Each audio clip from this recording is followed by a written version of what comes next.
Let's take a look at a selection of Darkness cards from Grimm and Alice. Some of them are banned in Wanderer.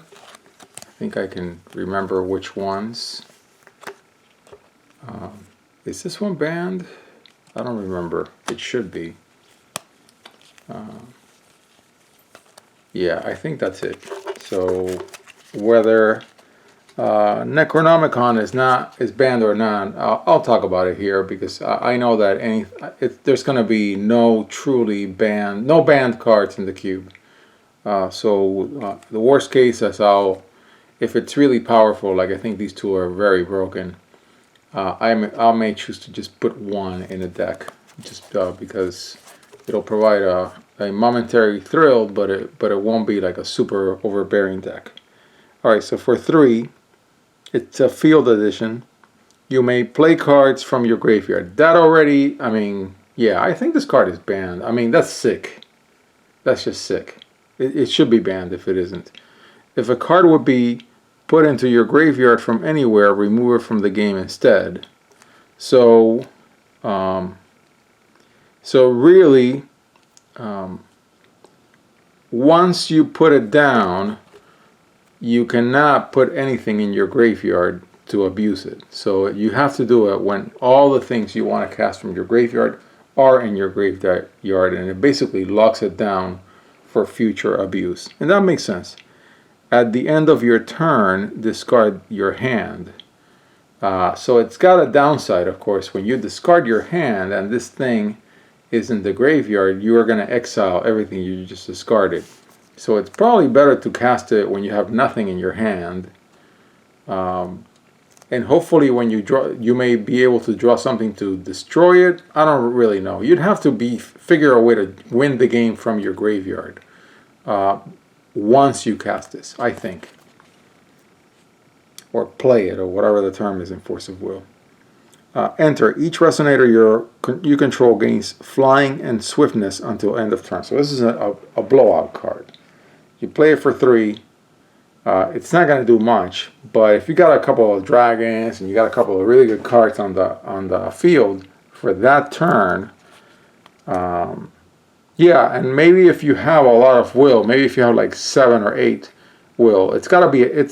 I would use this end of game to just finish it off. Yeah. Whisper from the Abyss. Pay any amount of life. Draw a card for each 500 life you lost this way. Yeah. So there's a reason why it's broken and banned. You use every gain life card you can think of, and of course you'll be able to survive. Your opponent can do whatever they want. You're gonna have like thousands and thousands of life by 6-7 turns. Then you drop this, and you drop yourself down to like 500 life. You still have enough to survive, and you have more gain life cards in your deck anyways, and then you can draw like 6 or 7 cards, even more. Yeah, that's pretty sick. Then Book of Ibon from Moa. I love Moa. Of course, when you crack Moa, you just get like 10 of every card. That's the problem with Moa. It's not that the cards are good, it's that you get too many of them. When this card enters your field, put target resonator from a graveyard into your field. There you go. For 3, boom, reanimate. When this card leaves your field, you banish it. Yeah. Enters your field, put target resonator from a graveyard into your field. Yeah. So it's a field addition. So it's an enchantment. Once somebody whacks it, that resonator gets banished. Added resonator gains plus 800, minus 400 for 2. I love these asymmetric effects because if that resonator is your opponent's and it's got like say 400 strength, toughness, then you can use it as a destroy resonator spell.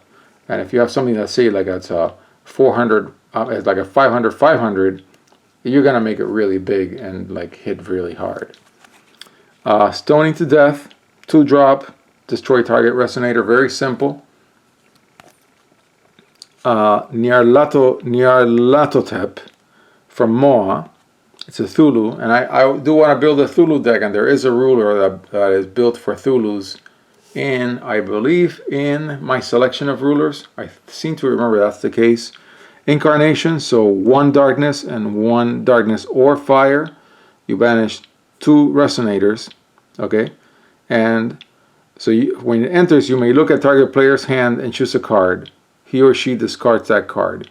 Now, I believe the incarnation cost is a substitution for the 4-drop. I would probably just play 4 and play it.